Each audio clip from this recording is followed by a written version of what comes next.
Bonjour et bienvenue à ce deuxième enregistrement de La Voix de Passage avec Catherine, Odile et moi-même, Denis. Vous avez peut-être visionné la grande intro qui a été postée sur YouTube la semaine dernière. Aujourd'hui, moi, j'avais envie d'aborder un sujet qui est un sujet qui m'a occupé copieusement depuis 2 ans, mais je dirais depuis beaucoup plus longtemps que ça en définitive, qui est le sujet de la liberté de penser,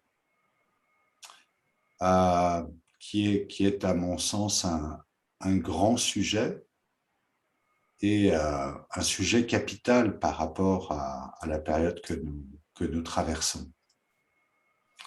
Alors, on interviendra comme on le sent, si on a envie d'intervenir, de rebondir. Donc, cette liberté de penser, moi, qui me tient à cœur, c'est vraiment le sentiment depuis longtemps maintenant qu'il y a des sujets pardon, sur lesquels on n'a plus le droit d'avoir une opinion ou même un questionnement. Le questionnement semble inapproprié, rejeté souvent. Et donc, le sujet de la crise sanitaire en est un.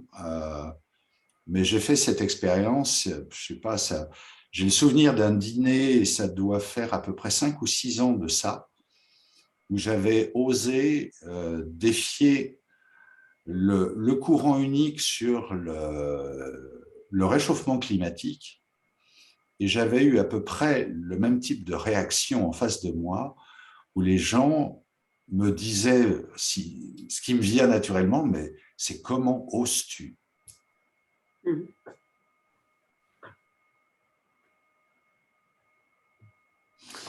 Je ne sais pas si ça vous évoque quelque chose, si ça résonne avec Ça votre évoque, expérience. si dans mon expérience, ça évoque, un fait que j'ai vécu il y a pas très longtemps, d'oser dire que je ne ressentais pas me faire vacciner. Donc c'est presque une grossièreté d'oser dire ça. C'est vrai, il faut vraiment oser parce qu'en face, eh bien, voilà, c'était, ce qu'on m'a renvoyé, c'était de l'inconscience par rapport à l'époque actuelle et c'était très, comment dire? Violent, choquant parce que, j'avais pas de place, en fait, j'avais pas de place à exprimer que, voilà, que je ressentais pas les choses de la même manière. C'est-à-dire que, c'est comme une interdiction à utiliser notre deuxième cerveau de notre ressenti. On ne peut pas exprimer notre ressenti. On peut exprimer, on peut faire une analyse de tout ce qui a été dit et fait, mais on peut pas en fait dire exactement. Je rejoins le thème, vraiment le thème que l'on évoque là, c'est comme une interdiction de penser, quoi. Ouais. J'ai même l'impression, et la raison pour laquelle c'est un sujet qui m'intéresse, c'est d'avoir ressenti à certains moments de quelle manière, à l'intérieur de moi-même, je me posais la question de savoir euh, est-ce que, est-ce que j'ai le droit de penser ce que je pense? Et de me dire, il y a comme une sorte de telle puissance d'un courant qui va dans une certaine direction. Et là, c'est vraiment des moments euh, de questionnement profond en disant, mais qu'est-ce qui se passe? Qu'est-ce qui fait que moi, je ressens pas du tout ce que je suis censé ressentir? Apparemment, en tant qu'être humain, dans le contexte dans lequel je suis, je devrais penser, ressentir autrement. Et de dire, voilà, donc, comme on dirait en anglais, what's wrong with me? Qu'est-ce qui va pas avec moi? euh, et justement d'arriver à faire cette part des choses pour dire, voilà, est-ce que je suis légitime à ressentir ce que je ressens?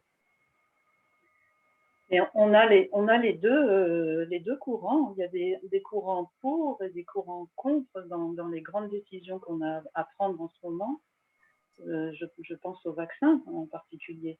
C'est-à-dire qu'il y a le courant officiel qui nous dit vaccinez-vous, mais il y a aussi le courant d'autres groupes de personnes qui nous disent mais c'est une monstrueuse bêtise de faire ça. Et on se trouve presque en porte-à-faux entre deux courants, ou même plus, parce qu'il y a des variants. Et on se dit, mais quelle décision prendre,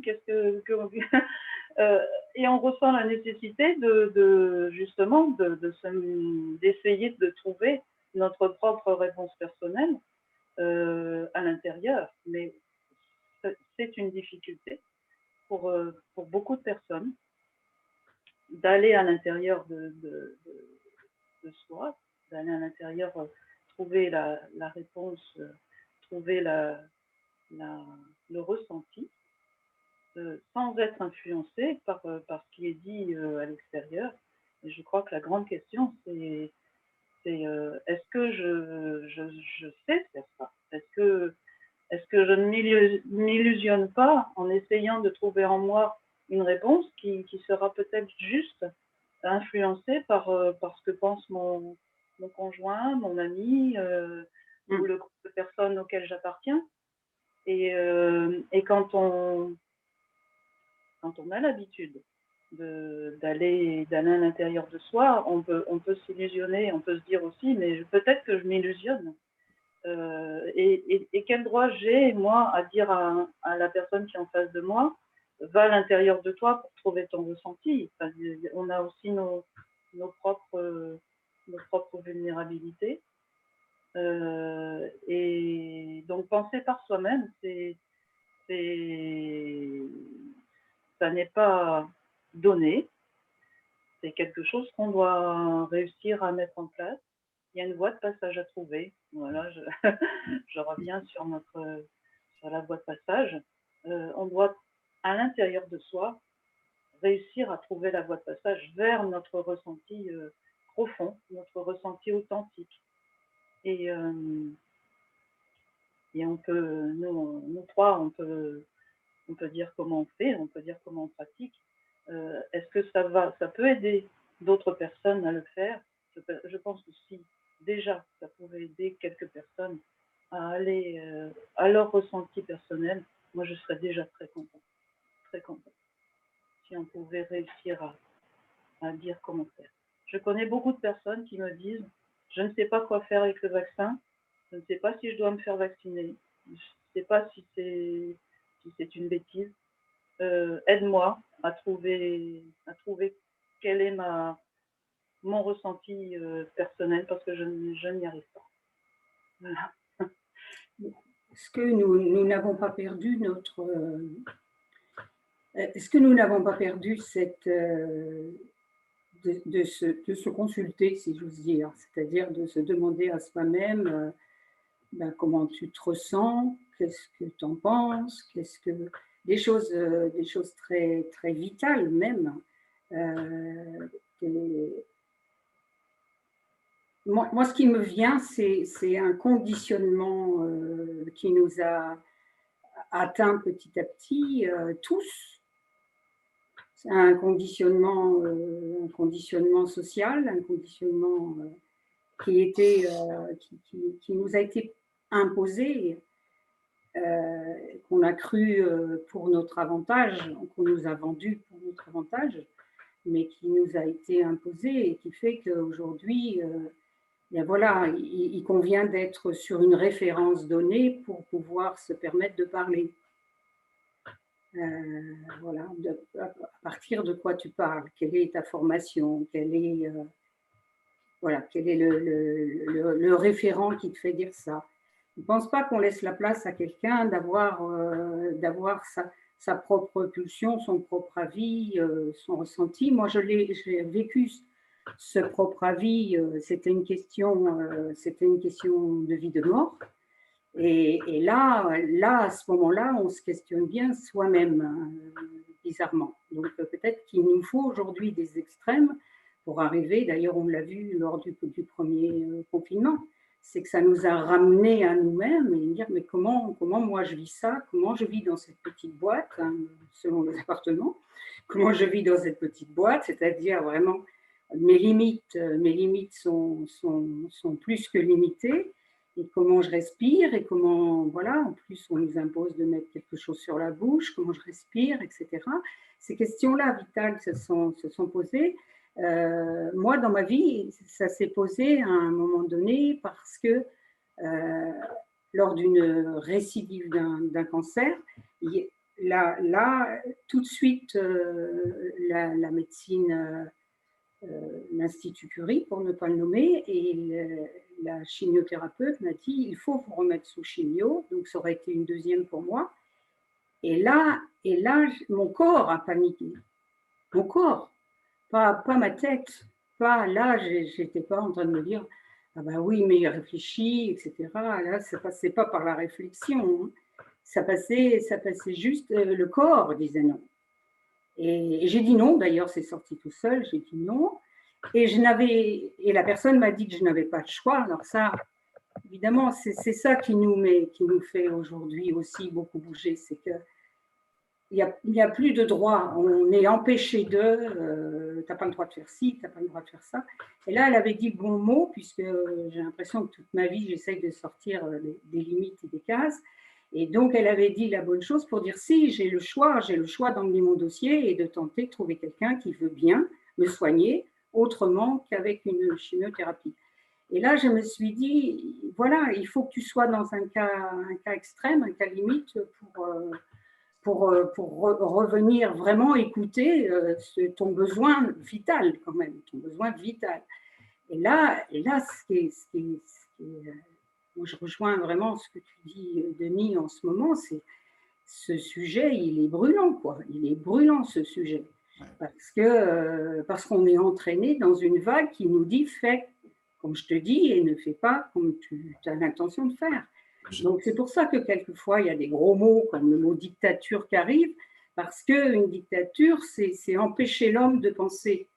Et donc là, on a ce sentiment qui est un petit peu ça. Alors le mot, il est trop gros, très certainement. En tout cas, je n'ai pas d'avis là-dessus. Mais ce que j'ai d'avis, c'est que quand on est complètement mené et qu'il n'y a aucun endroit où il y a une petite place pour qu'on se dise et moi, qu'est-ce que j'en pense, ou moi, qu'est-ce que je ressens faire, là c'est dangereux quand même, je trouve. Enfin, moi, c'est mon opinion, c'est dangereux.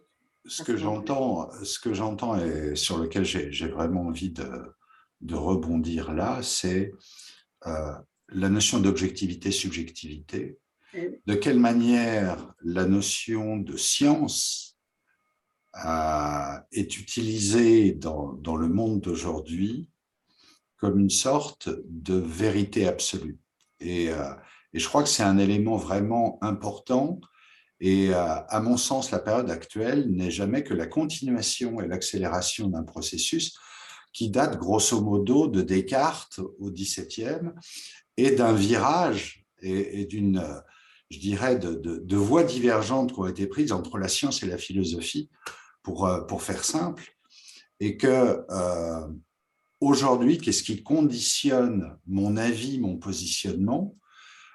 Est-ce que c'est une information à l'extérieur et on voit de quelle manière elle peut être à géométrie variable en fonction, voilà, est-ce que c'est une voie officielle gouvernementale, est-ce que c'est une autre voie, des pontes d'hier, des sommités mondiales qui deviennent des charlatans dans les médias, et de dire, voilà, ce que tu évoques de ce sursaut vital pour te positionner, à mon sens, c'est vraiment ce dont nous parlons là, et la voie de passage, c'est d'arriver à probablement prendre une part d'information, mais ultimement, de se référer à qu'est-ce qui se passe en moi, ça me fait quoi, et instinctivement, moi, c'est qu'est-ce qui se passe. Et j'ai, dans le processus depuis le début d'année dernière,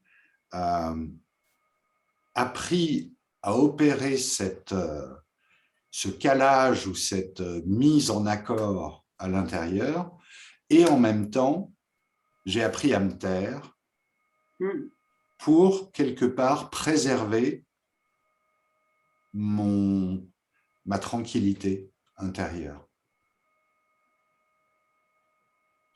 Oui, ce qui revient à dire qu'il n'y a ni à être pour ni à être contre, et à accepter. En fait, moi, l'image que ça me donne, ce que tu dis, c'est cette histoire de limite. La liberté n'existe que parce qu'elle est contenue, enfin son ressenti, le ressenti de la liberté, il est là, enfin on a l'impression d'être libre parce que bien sûr, il y a des limites. On est dans un cadre, on est toujours dans un cadre familial, un cadre, on a beaucoup de cadres. Après, soit on cherche notre liberté à l'intérieur du cadre, soit on s'encombre de ce qui forme le cadre, c'est-à-dire le conditionnement qui forme le cadre. Et là, c'est ce que j'entends beaucoup, moi, actuellement, c'est qu'on ne parle que du cadre quelque part. On parle, voilà, cette décision a été prise, c'est comme ça. Ça, c'est le cadre qu'on ne doit pas dépasser en plus, hein, surtout pas dépasser le cadre. Et moi, ça peut me rendre dingue. Alors, du coup, pour m'en sortir, c'est toujours, c'est pour ça que cette voie de passage que l'on a nommée là pour nous exprimer, elle est ténue, cette voie de passage actuellement. Elle est ténue, c'est ça qu'on a envie de dire en fait, c'est qu'elle est ténue et que c'est aussi un intérêt par rapport, si je fais le choix de chercher ma voie de passage, plutôt que de me perdre à dire, à analyser les choses, parce qu'analyser les choses, elles sont déjà passées. Nous, ce qui nous intéresse, c'est d'être dans le vivant, et dans le vivant, tant qu'il est là, il est là. Et si là, le vivant, on a l'impression qu'on veut nous l'enlever, mais bon, il est là, le vivant, notre vivant à l'intérieur de nous, le vivant à l'extérieur qui commence à prendre des coups, mais qui est quand même là, et puis la relation que nous créons, là, avec vous, et puis avec vous largement, et puis avec nous trois, et puis avec nos amis, et la relation, c'est bien que le vivant qui nous intéresse. Et là les lois, les règles du jeu nous disent, nous empêchent la relation, si on regarde bien. Et c'est ça qui rend fou. Ça empêche la relation, en plus, pour nous dire que c'est pour notre santé. Mais qui s'occupe de notre santé, sinon nous-mêmes déjà, prioritairement? Là, on n'a pas d'avis à donner par rapport à notre santé. Comment je fais pour être en meilleure santé? Je ne vais pas à l'extérieur pour voir comment je vais être en meilleure santé. Je prends soin de moi. C'est le prendre soin qui n'existe peut-être plus dans notre société. C'est le prendre soin. Catherine, tu avais envie de... Oui. J'avais envie bien sûr, notre santé. Mais il y a aussi une manipulation, enfin, peut-être. On nous dit notre santé est importante, mais le collectif aussi est important. Et donc, ce qu'on vous demande de faire, c'est pour le collectif. Donc, quand tu dis le cadre, effectivement, il y a un cadre et on essaie de nous convaincre que la décision qu'on va prendre doit être bonne pour le collectif. C'est-à-dire, allez-y, faites ce qui est bon pour les autres et votre santé, ben, vous verrez après. Vous verrez après dans un deuxième temps.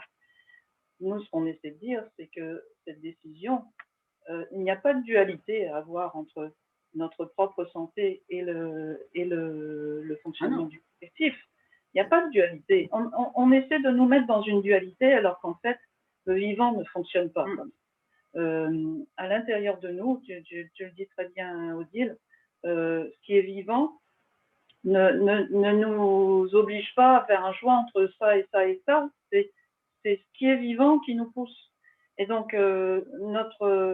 notre question ne se pose pas en termes de est-ce que je suis pour ou est-ce que je suis contre. C'est comment il est à l'intérieur, comment c'est à l'intérieur de moi, qu'est-ce qui me pousse, qu'est-ce qui me motive, quel est mon moteur, est-ce que ma santé va être meilleure quand je vais prendre telle décision.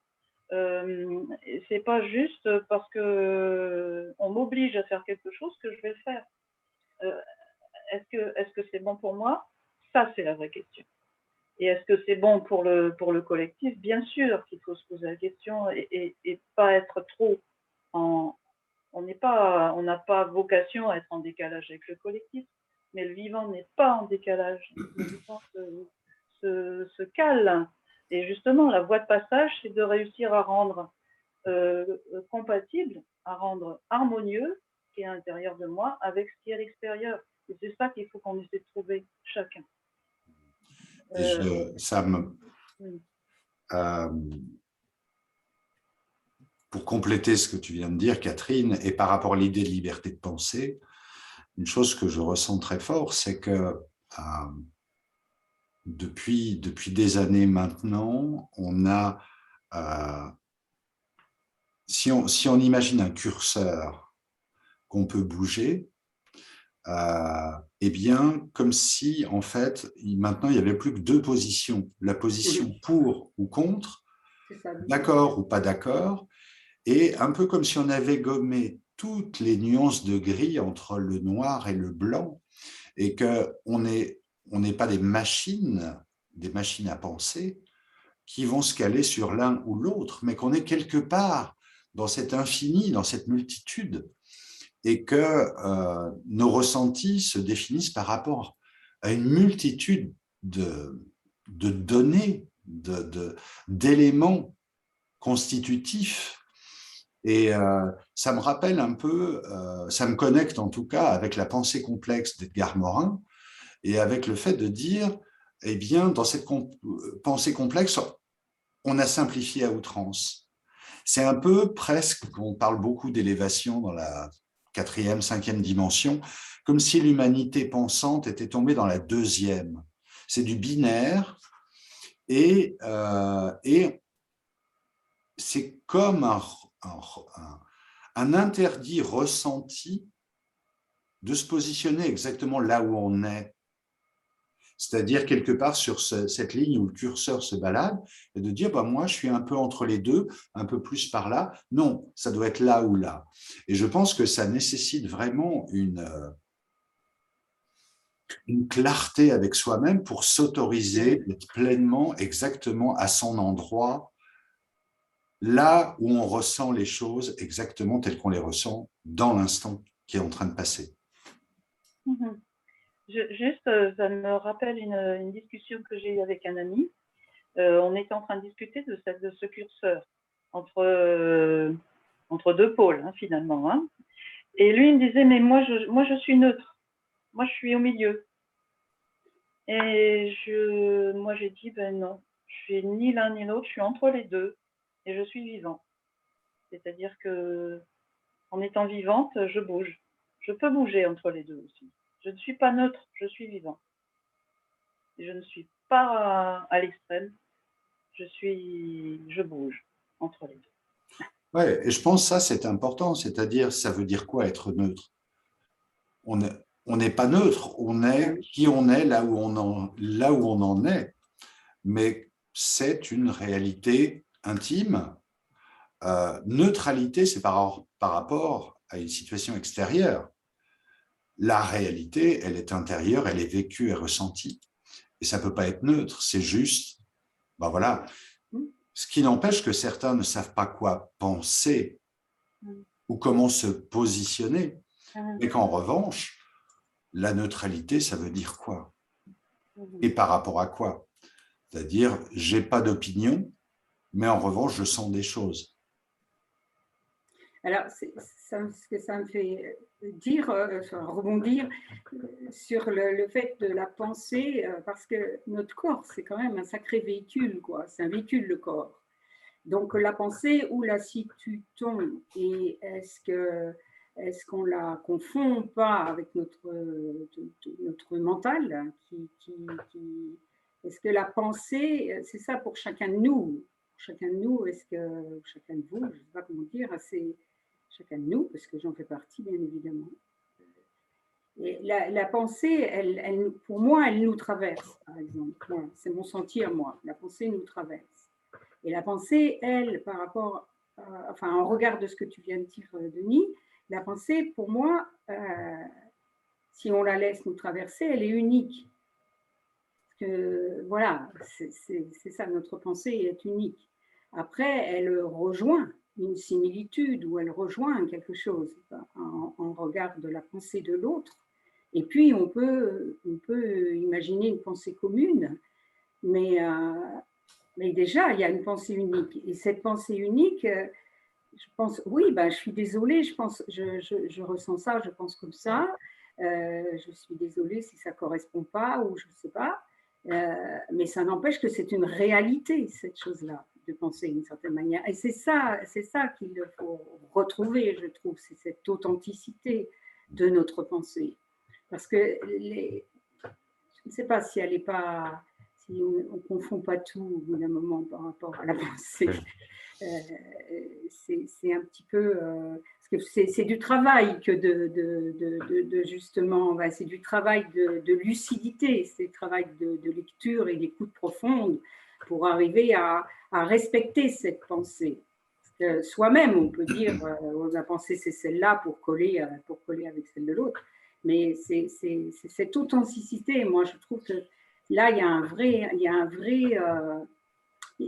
vrai appel. C'est même pas, il y a un vrai appel à ça, à retrouver ça, notre pensée, pour ne pas partir dans cette espèce de vague où on pense pour nous. Mais on pense pour nous depuis longtemps. Si on regarde le travail, etc., on pense pour nous. Et à chaque fois, chacun de nous, on essaye à l'intérieur de ça de trouver notre liberté. Mais c'est pareil au niveau, c'est un sujet qu'on pourrait mener extrêmement longtemps parce que la liberté, il n'y a que la liberté qu'on se donne, comme dit un bon avocat. Et c'est cette chose importante d'identification, d'authenticité.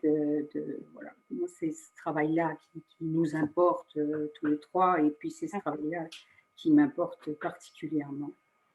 Il y a un élément. Accompagner cet éclaircissement chez l'autre s'il a le souhait, parce que s'il n'y a pas le souhait, je ne m'investirai pas, mais si la personne a le souhait, ça fait des petits miracles parce que c'est là très très présent chez nous, c'est chez chacun de nous.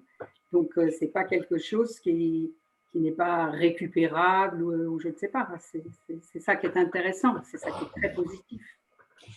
Je crois qu'il y a un élément qui a vraiment une grande part à jouer dans toutes ces choses-là et aussi dans le sentiment que ça engendre au bout du compte, c'est la notion de curiosité. Et de rester curieux, pour moi, la curiosité, je l'associe à un courant d'énergie, à quelque chose de léger, à quelque chose de presque enfantin, à vouloir découvrir, à vouloir savoir, à chercher. Et que cette curiosité par rapport à des situations incroyables comme celles que l'on vit, c'est vraiment une alliée de poids, de réveiller sa curiosité. Ouais. Réveiller sa curiosité, c'est risquer de vivre. C'est chouette. C'est ce qu'il y a de plus chouette au monde, risquer de vivre.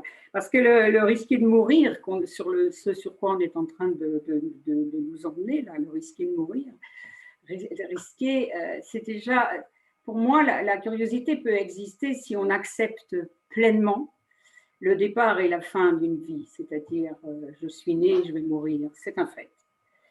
Et tous autant qu'on est, je vis, je meurs. Et c'est cette grande acceptation comme une boucle, comme un voyage, comme une expérience selon chacun de nous, qui va faire que l'on devient philosophe.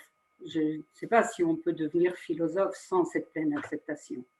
J'ai envie de dire ça. Et après, c'est plus facile, on touche la vie à ce moment-là, le vivant, on touche la vie quand c'est vraiment très bien accepté. Alors, est-ce qu'il ne faut pas être le nez dessus ou il ne faut pas traverser de toucher la mort pour toucher la vie, ça, je n'ai pas la réponse. Hein. C'est juste une grande question. En tout cas, moi, ça m'y a aidé et c'est ce qui a fait qu'aujourd'hui, on peut rétrécir mon champ. J'aurai toujours la curiosité, pour reprendre ton mot, la curiosité de chercher la voie de passage. Et plus, c'est comme dans les jeux, plus elle est ardue, plus je vais m'y appliquer et je vais la trouver, la voie de passage. Et je vais la trouver comme un intérêt. Ça va m'attiser de la trouver, la voie de passage. Je ne vais pas demander à ce que ce soit plus difficile, ça va, mais n'empêche qu'on est là, dans cette condition-là, et si on traverse, si on nage dans des eaux polluées ou dans des eaux boueuses, on ne peut pas dire qu'on nage dans des eaux claires. Donc, comment on s'y prend, c'est tout. C'est ça. Je voudrais juste compléter, Odile. Ça n'est pas donné à tout le monde de faire ça, de faire ce grand saut. Et j'entends les difficultés que certains peuvent avoir en se disant, moi, je me définis, alors pas moi, mais la personne me dit, je me définis facilement par rapport à l'extérieur, mais je n'arrive pas à trouver ma voie à l'intérieur. Je n'y arrive pas et tu as beau me dire, mets-toi tous les matins en intériorisation, 20 minutes, tu fais ton axe, tu te rassembles, je n'y arrive pas. Et je n'arrive pas à faire ce que tu me dis, de trouver mon ressenti intérieur, je ne sais pas le faire. Je sais dire que mes amis, le contexte professionnel me donne des contraintes, un cadre, comme tu l'as bien expliqué. Mais quand il faut aller à l'intérieur de moi, c'est comme si je rentrais dans quelque chose qui est inconnu, il faut sauter dans un monde, dans un autre monde, et justement, il y a une décision à prendre. Il y a une décision à prendre qui est le cadre extérieur. Il est extérieur et ce n'est pas moi. Et à l'intérieur, il y a toute une richesse. Et je décide d'y aller avec la curiosité, mais aussi avec courage, parfois, pour certains. Oui, c'est pour ça que nous n'avons pas de réponse. On n'a pas de réponse par rapport à ça, parce qu'il y a aussi des moments. Il y a dans ce que tu dis, il y a le fait du choix, mais il y a le moment du choix. Et par rapport à ça… Là, c'est à chaque carrefour de nos vies. Voilà, on fait un choix où on reste dans le carrefour.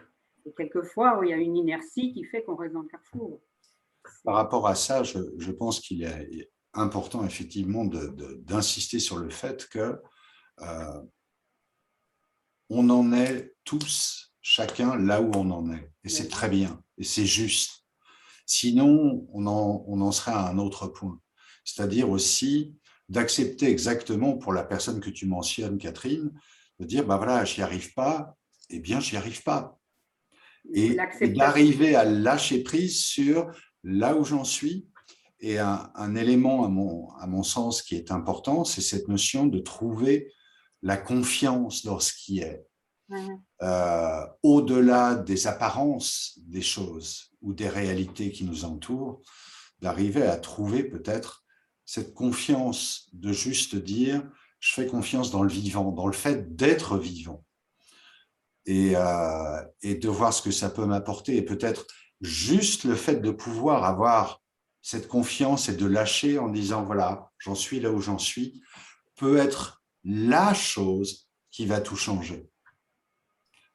J'ai envie qu'on fasse pour ne pas faire trop long dans nos bien enregistrements. sûr, parce que là, on peut partir loin. Ouais. Je pense qu'on pourrait faire un enregistrement. Loin, ça, c'est sûr. Je voulais juste un petit mot, Denis. Je voudrais dire que cette question, cette grande question de la confiance, combien de gens sont venus vers moi en me disant « j'ai pas confiance en moi, comment je fais pour avoir confiance en moi ?» Et moi, j'ai trouvé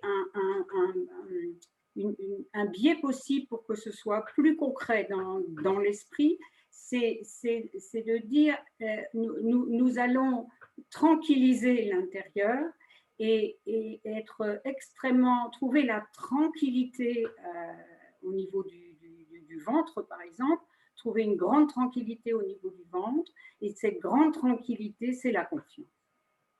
Et du coup, il y a quelque chose qui peut se construire et qui est concret et qui fait que parce que la confiance, c'est la confiance en soi. La confiance, on ne peut pas avoir confiance en l'autre si on n'a pas confiance en soi, on est bien d'accord. Et donc, voilà, moi j'avais trouvé c'est pas une astuce, c'était de trouver un chemin. C'est toujours l'histoire de trouver la voie de passage.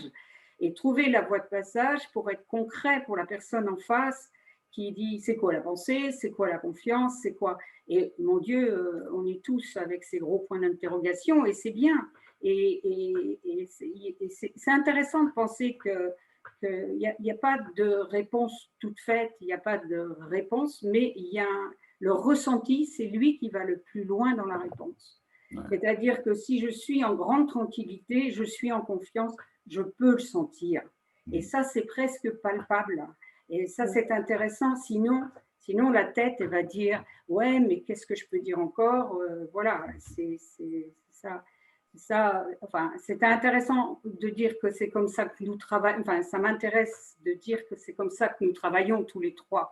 C'est de trouver des voies de passage. Ce n'est pas un hasard si nous avons appelé